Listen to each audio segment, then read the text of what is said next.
Election commission സ്വതന്ത്രവും നീതിപൂർവവും ആയിരിക്കണം എന്ന് ദീർഘദർശനം ചെയ്തത് സുപ്രീം കോടതിയാണ്.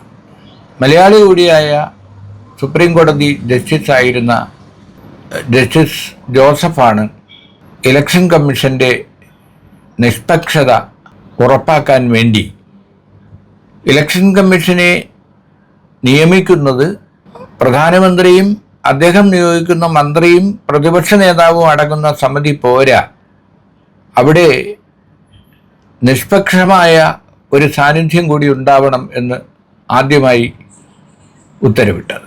അതിൻ്റെ ഫലമായിട്ടാണ് സുപ്രീം കോടതി ചീഫ് ജസ്റ്റിസ് ഈ നിയമന സമിതിയിൽ അംഗമായത്.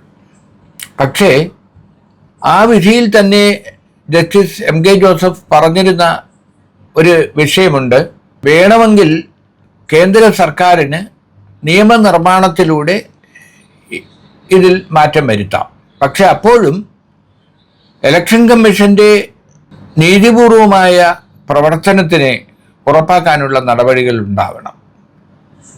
ആ സുപ്രീം കോടതി വിധിയെ അട്ടിമറിക്കാനാണ് മോദി സർക്കാർ നിയമനിർമ്മാണം നടത്തിയതും സുപ്രീം കോടതി ചീഫ് ജസ്റ്റിസിനെ ആ സമിതിയിൽ നിന്ന് ഒഴിവാക്കിയതും. അതിൻ്റെ ഫലമായിട്ടാണ് തെരഞ്ഞെടുപ്പിന് തൊട്ട് മുമ്പ് ഇലക്ഷൻ കമ്മീഷനിലെ ഒരംഗം രാജിവെച്ചതും ഒഴിവുണ്ടായിരുന്ന 2 അംഗങ്ങളെ പെട്ടെന്ന് തന്നെ ആഭ്യന്തരമന്ത്രി അമിത്ഷായും പ്രധാനമന്ത്രിയും ചേർന്ന് നിർദ്ദേശിക്കുകയും അതിനെ എതിർത്ത പ്രതിപക്ഷ നേതാവിൻ്റെ വാക്കുകൾക്ക് അവർ ഒരു വിലയും കൽപ്പിച്ചില്ല. കാരണം ഭൂരിപക്ഷ തീരുമാനം മതിയല്ലോ. 3 അംഗ സമിതിയിൽ 2 അംഗങ്ങൾ നിർദ്ദേശിക്കുന്ന ഇലക്ഷൻ കമ്മീഷൻ നിലവിൽ വരികയും ചെയ്തു.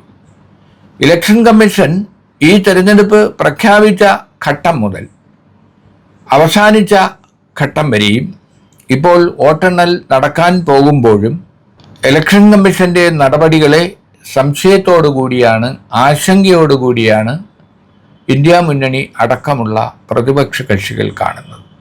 അതേസമയം NDA, BJP, പ്രധാനമന്ത്രി അടക്കമുള്ളവർ ഇലക്ഷൻ കമ്മീഷൻ്റെ B ടീമായിട്ടാണ് പ്രവർത്തിക്കുന്നത്.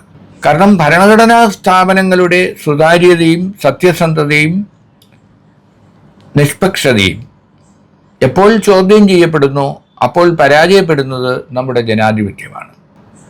ലോകത്തെ ഏറ്റവും വലിയ ജനാധിപത്യ രാജ്യമാണ് നമ്മുടെ രാജ്യം. അതുകൊണ്ട് തന്നെ ഇന്ത്യയിലെ തെരഞ്ഞെടുപ്പ് ലോകം മുഴുവൻ ശ്രദ്ധിക്കുന്ന ഒരു തെരഞ്ഞെടുപ്പാണ്. ആ തെരഞ്ഞെടുപ്പ് കാലത്ത് തന്നെ എന്തെല്ലാം നടപടികളാണ്, വിവാദങ്ങളാണ് നമ്മുടെ രാജ്യത്തുണ്ടായത്. കാരണം മുഖ്യമന്ത്രി ആയി പ്രവർത്തിക്കുന്ന, ഇപ്പോഴും മുഖ്യമന്ത്രി ആയിട്ടുള്ള ഡൽഹി മുഖ്യമന്ത്രി കേജ്രിവാളിനെ പിടിച്ച് ജയിലിലിടുന്നു. അതുപോലെ മറ്റൊരു മുഖ്യമന്ത്രിയെ, ഹേമന്ത് സോറനെ, നേരത്തെ അറസ്റ്റ് ചെയ്യുന്നു. ഡൽഹി ഉപമുഖ്യമന്ത്രിയെ അറസ്റ്റ് ചെയ്യുന്നു. അദ്ദേഹം ഇപ്പോഴും ജയിലിലാണ്.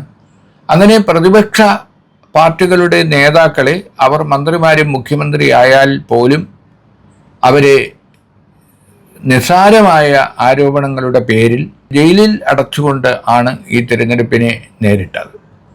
അതിനെതിരെ പോലും ഒരു നടപടി എടുക്കാനോ, ഇത് തിരഞ്ഞെടുപ്പ് കാലമാണ്, തിരഞ്ഞെടുപ്പ് പ്രഖ്യാപിച്ച ശേഷമുള്ള നടപടികളെയെങ്കിലും ചോദ്യം ചെയ്യാനോ അത് പിൻവലിക്കാൻ നിർദ്ദേശം നൽകാനോ ഒന്നും തന്നെ ഇലക്ഷൻ കമ്മീഷൻ തയ്യാറായില്ല. അപ്പോൾ ഇലക്ഷൻ കമ്മീഷൻ്റെ നിഷ്പക്ഷത ചോദ്യം ചെയ്യപ്പെട്ട ഒരു തെരഞ്ഞെടുപ്പാണ് 2024 തെരഞ്ഞെടുപ്പ്. ഈ 18ാമത് പാർലമെന്റ് തെരഞ്ഞെടുപ്പ്, ഇതിനു മുമ്പ് നടന്ന ഒരു പാർലമെന്റ് തെരഞ്ഞെടുപ്പിലും നിയമസഭാ തെരഞ്ഞെടുപ്പുകളിലും ഇത്രയും വിമർശനങ്ങൾക്ക് ഒരു തെരഞ്ഞെടുപ്പ് കമ്മീഷനും വിധേയമായിട്ടില്ല. ആദ്യമായിട്ടാണ് നമ്മുടെ രാജ്യത്ത് തെരഞ്ഞെടുപ്പ് വേളയിൽ ഇലക്ഷൻ കമ്മീഷൻ പ്രതിക്കൂട്ടിൽ നിൽക്കുന്നത്.